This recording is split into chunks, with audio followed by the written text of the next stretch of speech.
From the Mapleview Animal Hospital studios, this is the WHTC Morning News with Gary Stevens and Peg McNichol on 99.7, 1450 WHTC and WHTC.com. Welcome back to the WHTC Morning News for this Wednesday, December the 16th. Sorry for the delay, but we wanted to get the right setting for a farm life with a farm wife with author and blogger Diane Loew, presented by Farm Bureau Insurance, Mark Hop Agency, 477 Chicago Drive in Helen. Call Mark now for a quote at 396-5728. That's 396-5728. For Farm Bureau Insurance, Mark Hop Agency. Diane Loew joins us, dairy farmer from the Hudsonville area. Good morning, Diane. Good morning. Great music. Well, I just wanted something a little different from our music machine that would be appropriate since it's our last chat before Christmas and really for the last chat before the new year. So we'll talk a little bit about that with you. But first of all, Diane, what's on your mind for this December the 16th? Well, I kind of always sometimes struggle about what I'm going to talk about unless there's been something that's happened on the farm. But I decided to go through the farmer's share of the food prices that people pay. I think as consumers, we don't realize the value or the fact that our food supply is very inexpensive compared to other countries. So, but having said that, the farmers really don't get a whole lot from the dollars that you spend. It goes to places in between. And as you're getting ready for your holiday parties and things like that, and you're out shopping, I just thought I would let you know how the difference is between what you pay and what the farmer gets. So if you're going to buy a pound of bacon for $5.33, a farmer gets 59 cents of that. Top sirloin steak, it's $9.99 a pound. A farmer gets $1.66 of that. Bread, if you pay $3.99 for bread, a farmer gets only 11 cents out of that. Carrots are $3.99 and a farmer gets $2.42. And for a wheat bagel, if you spend 56 cents on a bagel, a farmer gets 1 cent out of that bagel. And let's see, tomatoes, $2.49 retail, 45 cents for the farmer. Cereal, $3.49 for a box, 18-ounce box of cereal. A farmer gets 5 cents out of that.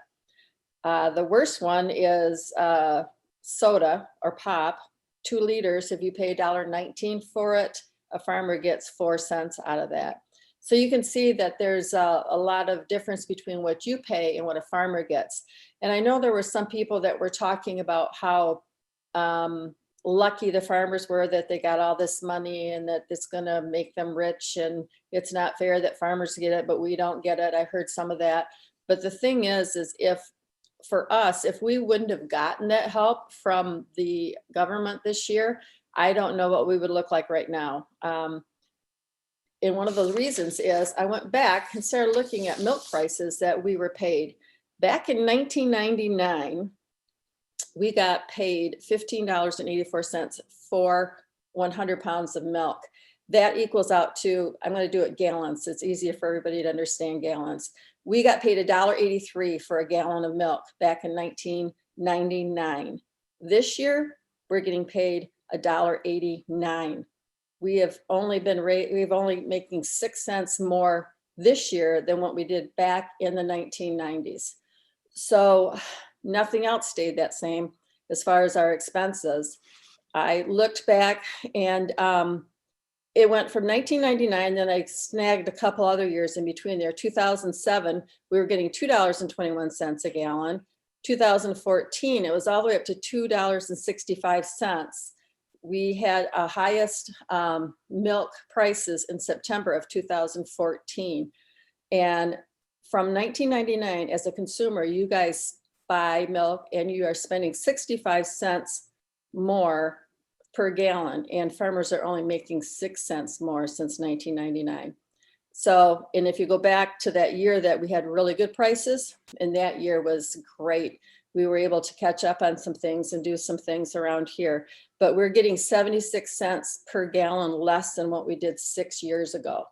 So while farming is an honor and a blessing, and we choose it and we love it, it's not easy. And when you're picking up that gallon of milk or you're grabbing that loaf of bread, just say a little prayer for the farmers. I think we will be here as long as Jesus wants us to be here. And I'm not complaining, but I just think everybody should understand the value of what their food is.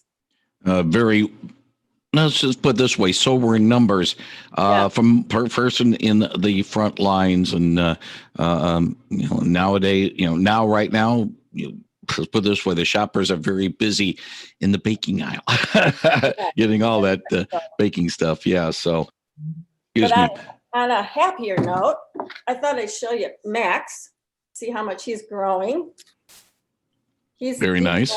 He's my joy spot right now. He's a lot of fun. Never had a German Shepherd, but he's a lot of fun. By the way, it's a Zoom connection that Diane is with us on today, and we'll have the video rendered in a little bit, and you'll be able to see a picture of Max with Diane. One news note, I know probably doesn't affect you directly, but we got an email from the State Attorney General's office about some concerns up in the UP with farmers. According to the press release, they are having some problems with farmers who direct ship their milk to a former Dean Foods dairy plant in the Upper Peninsula. The notices demand the return of money paid to them by Dean in the months leading up to the company's bankruptcy in last November, the 2019. Again, doesn't affect you because it's basically in the UP, but another concern, especially for farmers, if they are direct shipping their product, make sure the company's going to be around so that they don't get notices like they're getting with Dean. Right. Dean kind of pulled a dirty deal from what I understand on farmers. They gave their farms a very short notice that they were going to be done collecting milk from them. And they could have allowed more time for farmers to be able to figure that out. And I know there were some farmers that actually went out, because this isn't just in Michigan, this is all over the United States, as far as I know. At least I know I have a friend in Pennsylvania. And yes, they're coming back and saying that they can, because of the bankruptcy, they can collect back money from them, and also probably I don't know if it'd be the truck drivers or the milk producers, but anybody else that is associated with the product and the shipping of it. And I know this one gal, they're expecting $50,000 back from them, and they can't do it. So there's court cases, I think Farm Bureau Federation, I'm not 100% sure of that, but I think they're trying to help the farmers out. And I guess there is some legalities that come with that, but it's just not, I don't think it's just not right, and it's not fair, especially when Dean's could have perhaps done a better job helping these farmers phase out of sending their milk with them. According to the press release, the State Department of Agriculture and Rural Development, or MDARD, is a dairy director. Let me get it right here. A dairy inspector from MDARD is personally reaching out to these farmers to provide them with information on how to respond to the Dean notice. And dairy farmers with legal questions should consult their private legal counsel. But the matter was brought up to the Attorney General's office through State Senator Ed McBroom up in Vulcan. So we'll keep an eye on that particular situation, but it's just another curveball. Let's leave our conversation on a happy note. What will the Loew family be doing this holiday season, this Christmas season?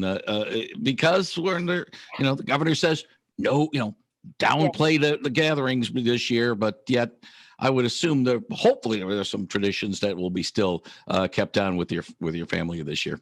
We're going as usual. Life is too short. I'm sorry. I'm over it. I'm done with it. I will be careful around other people. I will respect wishes to wear masks. But what I do in my home is what I do in my home. And our doors are open. We will have our family gathering. We will have our Christmas as usual. And we will feel very grateful that we are able to do that. And we will also be praying for those families who have empty chairs. And I just pray that this next year that's coming will be a better year. But a reminder for myself daily is that we serve a mighty God. He's in charge, and we just do our best to live in accordance to what he wants us to do and to basically love each other as best as we can. She is Diane Loew, author and blogger with A Farm Life with a Farm Wife. And Diane, I want to thank you very much for another year of your thoughts and insights. Wish you and your family well over the Christmas and New Year's season. And the first Wednesday after the first of the year, that's the next time we'll have a chance to chat. Have a blessed New Year and a happy Christmas. You too, and Merry Christmas to all the listeners too. Thank you very much, Diane Loew on 99.7 and 1450 WHTC. A Farm Life with a Farm Wife is presented by Farm Bureau Insurance Markup Agency, 477 Chicago Drive in Holland. Call Mark now for a quote at 396-5728. That's 396-5728 for Farm Bureau Insurance Markup Agency.